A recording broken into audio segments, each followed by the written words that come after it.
Ya, hari ini aku mau ngomongin per-VTuberan lagi. Yeay. Emang nggak apa-apa bang bahas gorengan VTuber, nggak apa-apa. Kan ini namanya diskusi. Aku di sini tidak bergibah. Di sini aku bukan ngomongin yang jelek-jelek. Cuma ya di sini kan kita tujuannya buat berdiskusi gitu. Emang apa sih solusinya? Kita berusaha mencari solusi bersama atau kita di sini pengen mencoba yang namanya mencari diskursus gitu loh. Jadi bukannya aku di sini ingin terlihat kayak orang sialan yang kerjaannya ngegibahin VTuber, enggak. To be honest, aku nggak peduli kalau kamu beranggapan seperti itu atau enggak, aku nggak peduli. Tapi aku lebih peduli sama kabarmu. Semoga kabarmu baik-baik aja dan harimu baik-baik aja. Karena seperti yang kita tahu, dunia sedang tidak baik-baik aja. Kalau kamu ngomongin ekonomi jelas kenapa-kenapa, kalau kamu ngomongin yang lain juga jelas kenapa-kenapa, kayak misalnya pekerjaan dan sebagainya. Tapi di antara semua pekerjaan, ada beberapa orang yang menganggap streaming atau VTuber itu sebagai pekerjaan, yang dimana menurutku agak dongo. Kenapa dongo? Itu bukan kerjaan, itu adalah bisnis. Bisnis itu bukan kerja. Maksudku bisnis bukan kerja itu, ini bukan aku kayak mau jadi edgy kayak Timothy atau siapapun itu ya. Bisnis itu belum tentu kerjaan yang pasti menguntungkan. Kalau kau kerja, pasti kau digaji. Kalau bisnis, kau belum tentu dapat gaji. Emang pertanyaan pertama, kenapa sih aku mau menggoreng ini? Apa sih gorengannya gitu? Alasan aku menggoreng ini karena menurutku ini menarik. Karena namanya bisnis, pasti ada yang kotor, ada yang curang.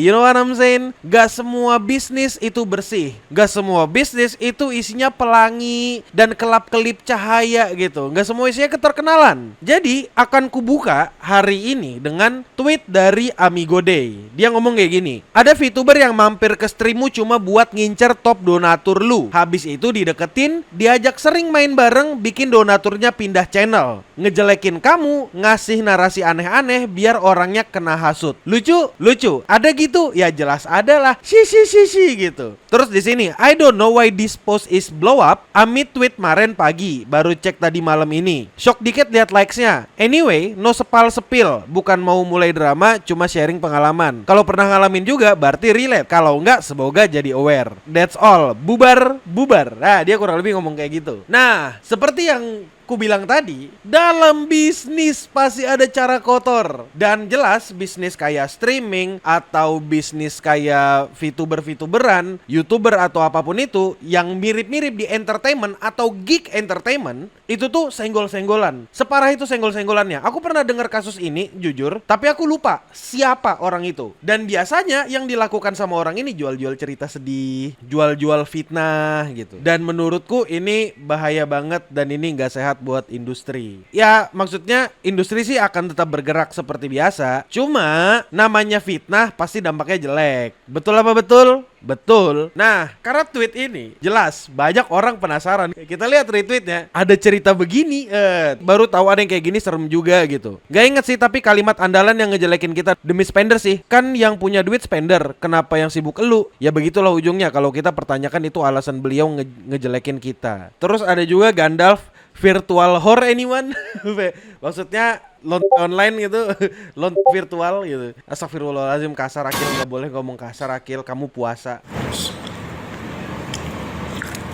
Tapi gini, menurutku ini for real keras men. Bahkan ada yang bilang juga nih, unfortunately bukan hanya VTuber tapi di dunia streamer pun sama. I mean esensinya apa ya, sengaja gabung buat ambil viewersnya terus dijelek-jelekin. Padahal mah misalnya emang mau carmuk, sok aja ambil kalau cocok, tapi nggak perlu dijelekin juga. Dalam bisnis streaming ini, yang sering jadi masalah itu adalah bagaimana cara mempertahankan bisnis dan membuat bisnismu lebih maju. Karena gini, dalam perspektif dunia streaming terutama VTuber, penontonnya itu-itu aja, itu-itu lagi. Jadi biasanya kalau antara penonton saling kenal atau ngeliat di per-VTuberan lain, kayak misalnya orang yang nonton aku ternyata nonton Dontol, wajar. Orang yang nonton Dontol ternyata ikut nonton Loi Aloisa, itu wajar. Dan kalau misalnya penontonku mau belok ke Dontol atau belok ke Aloisa, nggak apa-apa. Nah, tapi kalau menurutku itu wajar. Itu wajar banget, itu wajar banget. Karena ada yang namanya orang bosan lah. Ada orang yang bingung gitu, pengen cari sesuatu yang baru, pengen discover lagi. Salah nggak? Nggak salah. Sebagai penonton,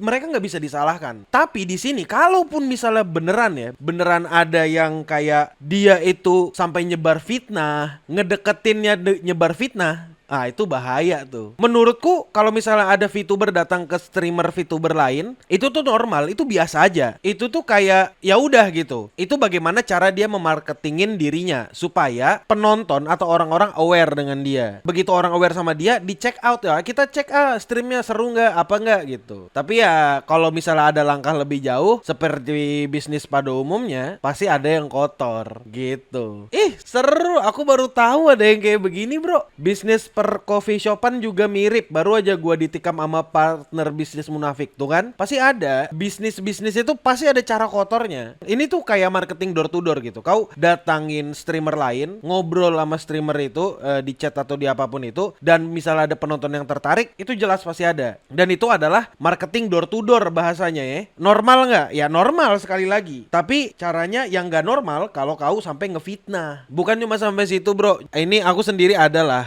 harsh truth about VTubing atau bahkan cosplayer in general. Di sini aku nge-tweet juga nih. Aku kan FOMO, ikut lah gua. Gak cuma VTuber tapi industri anime, game cosplay itu dimasukin sama orang yang gak beneran suka sama hobinya. Mereka cuma suka duit dan atensi dari para wibu. Plus kalau mau jualan foto seksi lebih gampang karena cowok atau cewek di skena ini banyak yang haus. Nah, udah kayak gitu. Ih, seru-seru. Siapakah streamer yang kumaksud? Siapakah Instagramer atau TikToker yang kumaksud? Cuma aku yang tahu. Dan kalian tidak tahu karena belum kuomongkan. Tapi ada kok orang yang aku yakin dia sebenarnya nggak ngerti-ngerti amat sama Pokemon, nggak ngerti-ngerti amat sama mainan, figur, tapi somehow mereka sering dapat endorse dari itu semua.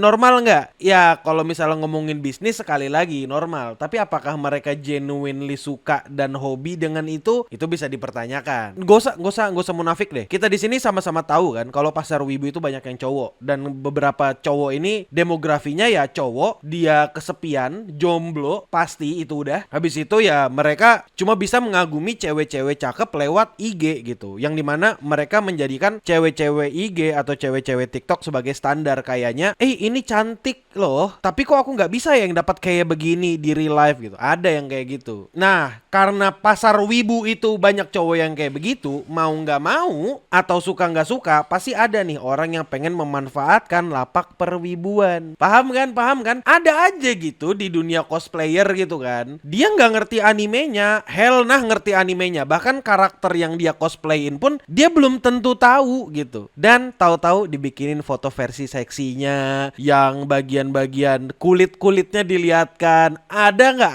Ada. Di Indo nggak cuma di Indo, di luar juga sama parahnya. Kenapa bang video ini sepi? Karena fakta. Boom.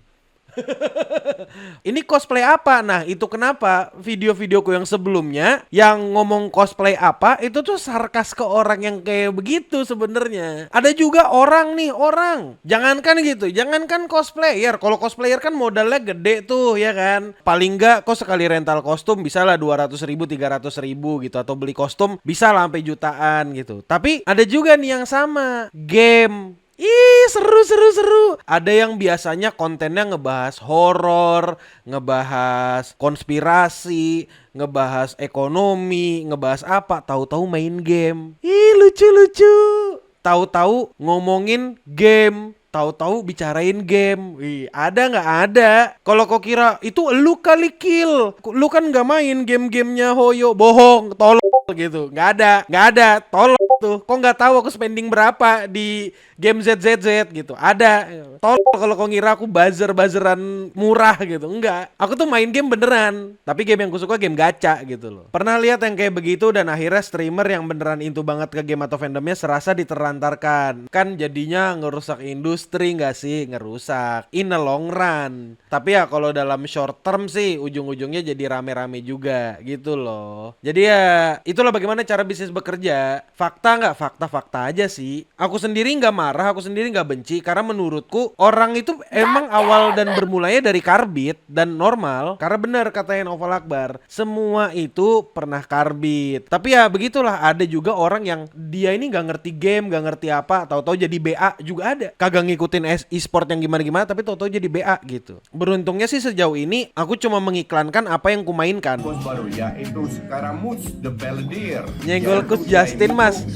Enggak, kan ini ya pengiklan kan punya targetnya masing-masing. Enggak, aku nggak nyinggung Coach Justin juga, karena ya masing-masing orang itu punya pasarnya masing-masing. Kayak pengiklan pun tahu, ada saatnya dia pengen keluar dari lingkarannya. Jadi itu kenapa dia nge-endorse atau mengiklankan dirinya di orang yang di luar circle itu. Ya sekali lagi, aku tuh cuma menunjukkan kemunafikan beberapa orang yang mungkin dulunya ya mereka yang suka ngebully wibu, mereka yang sebenarnya nggak suka banget sama wibu, ngata-ngatain wibu, tapi ujung-ujungnya mereka malah bergantung dari ekonomi wibu. Aneh nggak? Aneh lah. Kasian nggak? Kasian kata gua. Ya namanya kehidupan ya, ada aja gitu, ada aja. Ibaratnya kayak di satu negara fiksi ada kok yang nggak paham sama satu hal malah dijadiin menteri. Ada banget, ada mah ada. Negaranya pasti aman tuh kalau dalam fiksi kan. Jadi itu ya teman-teman ya, kebengisan industri entertainment anjay. Ya sebenarnya nggak bengis-bengis amat lah, itu biasa lah, itu